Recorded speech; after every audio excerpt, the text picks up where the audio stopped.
오늘은 양력으로 2026년 3월 21일이고요. 음력으로는 2026년 2월 3일입니다. 오늘 명식은 병오년 신묘월 갑오일이 되겠고 일지는 갑오가 되겠습니다. 자, 다시 오늘의 명식을 살펴보도록 하겠습니다. 자, 제일 중요한 것 일간이 되겠습니다. 간목일간이 되겠고요. 간목일간이 태어난 월령은 묘월이 되겠습니다. 자, 간목 묘월생 사주 배합을 어떻게 하는 것이냐. 일단 일간 간목이라고 하는 것은 양의 기운을 가지고 있는 목이 되겠습니다. 양목이죠. 그래서 양목인 간목은 대림목에 이렇게 우리가 비유를 많이 합니다. 대림목이라고 하는 것은 큰 나무죠. 참나무 같은 개념이죠. 참나무와 갈대에서 참나무라든가 아니면 큰 소나무 쭉쭉 뻗어 올라가는 그런 아름드리 큰 소나무라든가 전나무라든가 이런 큰 나무들이 있습니다. 그래서 이 간목이라고 하는 것은 향천성을 가지고 있기 때문에 곧게 하늘을 향해서 쭉쭉 뻗어서 자라는 성향을 가지고 있고 되게 견고하고 단단한 성향을 가지고 있다. 그래서 간목이라고 하는 것은 일단 신왕하면 예를 들면 성목이 되면 다자란 성목이 되면 경금으로서 작벌하고 뭘 한다? 정화서 경금을 단련해서 간목을 뭘로 쓴다? 량지목으로 쓰는 것이 간목의 용도라고 볼 수 있습니다.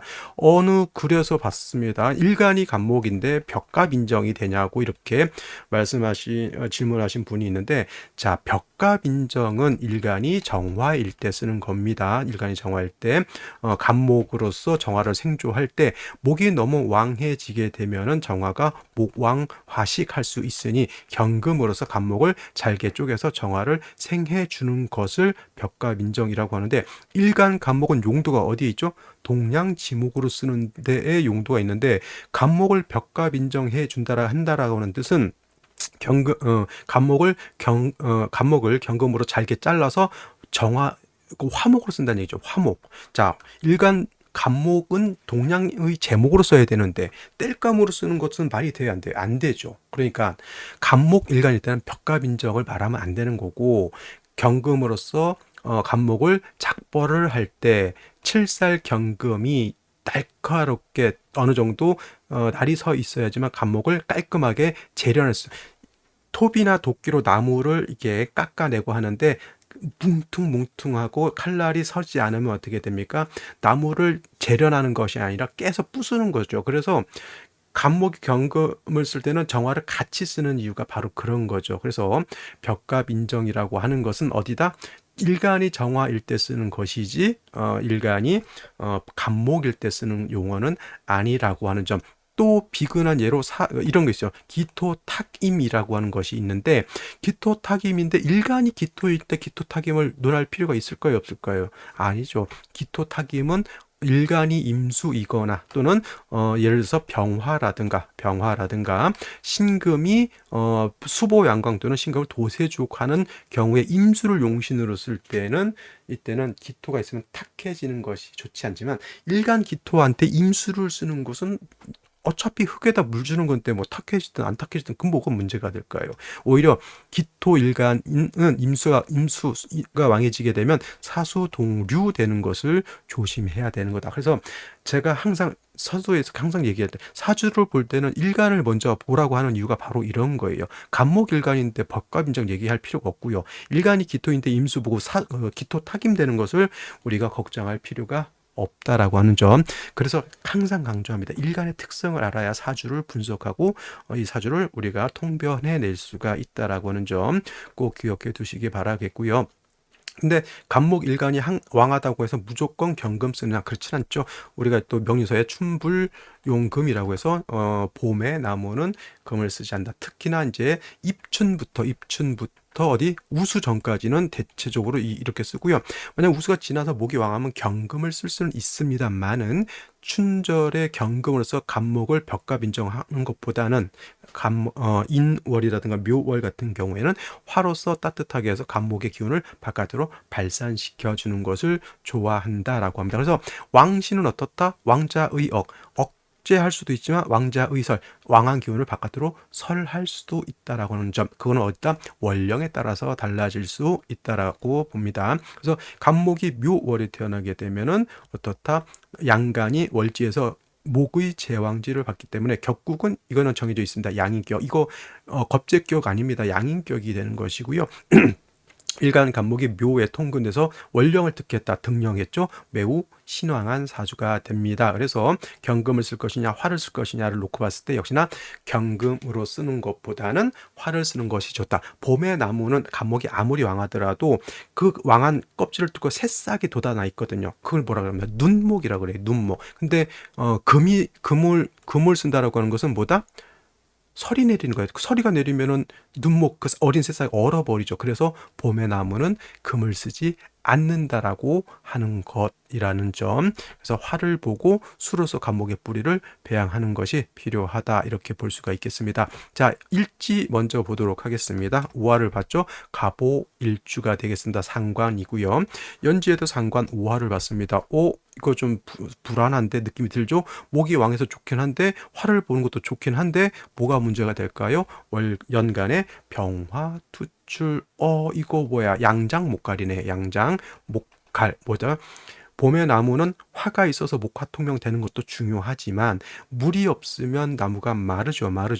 자, 봄에 우리 뭐 많이 먹습니까? 고로쇠 물을 많이 먹죠. 오징어 짭짤한 오징어 먹으면서 고로쇠 물 먹으면 맛이 좋습니다. 근데 그 뭐예요? 그 나무가 물을 많이 빨아들였다는 얘기입니다. 그죠? 근데 물이 없고 햇볕만 있다 그러면 물을 못 빨아들이죠. 그러면 나무가 어떻게 되죠? 고로쇠 물이 중요한 게 아니라 나무가 말라 죽습니다. 그래서 이거는 지금 양장 목갈이 된 거예요. 양이 너무 씩씩하게 되어 있으면 나무가 마른데 반드시 뭐가 필요하다? 물이 있어줘야 된다. 월간에 신금이 있는데 이 신금은 그냥 병화하고 묶여 있어가지고 뭐 술을 생하지도 않을 것이고요, 목을 극하지도 않을 것이고, 병화도 마찬가지로 뭐 신금하고 합판을 하고 뭐 병화로서의 역할을 크게 할 수는 없게 되겠죠. 생시에서는 뭘 넣는 것이 가장 좋을까요? 양장목걸 나무가 좀 말라 죽게 생겼다니까요. 뭐 당연히 물을 넣어야 된다라고 하는 점, 요거는 이제 생시를 보면서 설명드리도록 하겠습니다. 자, 생시 살펴보도록 하겠습니다. 자, 간복 묘월생 격은 양인격 오화 두화의 병화 투출되어 있어서 뭐 목화 통명이 되고 하는 건 좋지만은 목이 너무 왕해져 있고요. 수가 부족해서 양장 목갈이라고 제가 표현을 했습니다. 물이 필요하고 신금은 역할을 하지 않는다. 생시에서는 술을 부는 것이 필요한데, 자, 갑자시 자수를 얻었습니다. 이거는 좌우충이 되겠죠. 오화도 상처를 받겠지만 자수도 왕화하고 부딪혔기 때문에 자수도 상처를 크게 받죠. 자수로서의 역할을 하기가 좀 어렵겠다라는 생각이 들겠고요. 을축시 같은 경우는 습토 단지 습토 축토로서 축중의 개수 저기 밑에 있는 축중 개수 가지고 이 건조한 국세 간목의 뿌리를 이렇게 해야 될 것이죠. 그래서 이것은 수기가 좀 부족하다. 그럼 어디로 가야 돼요? 그럼 금수운으로 갈까요? 자, 근데 여명일 때 무자대원 때 좌우충 되는 거 이것도 한번 생각해 볼 것이고요.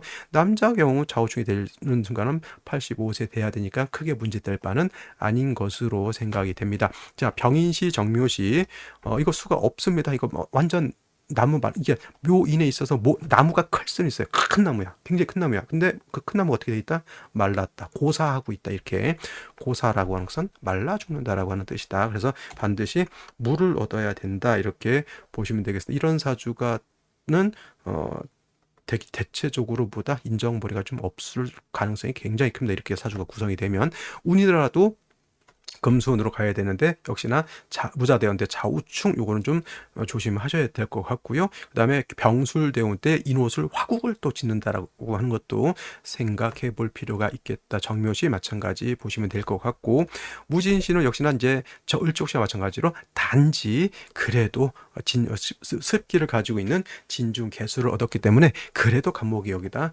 뿌리를 좀 둘 수 있다. 뿌리는 뭐 묘에도 두지만 여기는 물기를 가지고 있어서 물 밑에 이렇게 뿌리를 두고 있습니다. 아무리 건조해도 저기 저수지 끝에 진흙이 있는데 있는 나무는 그래도 말라 죽지 않을 수 있다. 이거지 이게 무진시로서 겁나게 좋다는 아닌 것으로 이렇게 생각하시면 되겠고요. 기사경호신미시 수기가 너무너무 없는 것이 문제가 되는 것이고, 임신시 같은 경우에는 신금의 뿌리를 둔 임수 투출되어 있어서 건조한 기후를 조절하고 간목을 생할 수 있다. 그 다음에 개유시 마찬가지로 유해생을 받는, 이거는 계속 유해 통원은 되지 않습니다. 그리고 이것도 묘유충 된다고 보시는 분들이 있는데 아닙니다. 이게 묘유충 되지 않아요. 그냥 유금해생을 받는 개수가 간목을 생하고 그 다음에 조후할 수 있다. 또 술을 한 점 얻을 수 있는 생시, 을해시 이렇게 되겠습니다. 해중에 있는 간목에 일간이 뿌리를 얻을 수 있겠고요. 그다음에 해중에 있는 임수, 부족하긴 하더라도 해중에 있는 임수를 이용해서 쓸 수가 있겠다라는 생각이 듭니다. 그렇다고 하면 이 술을 얻을 수 있는 생시, 갑자시 빼고요. 을축시, 지장간까지 싹싹 뒤져서 무진, 임신계유, 을해 이렇게 찾아볼 수가 있다. 그러면 여러분들은 어느 생시가 좋을까 이렇게 고민도 들죠. 저라면 의뢰시가 좋지 않을까, 저는 이렇게 생각을 해봐요. 물론 임신계유시도 수가 있습니다. 자, 여러분 생각은 어떨지 한번 댓글로 남겨주시면 좋겠습니다. 자, 오늘은 여기까지 설명을 드렸고요. 저는 내일 또 찾아뵙도록 하겠습니다. 감사합니다.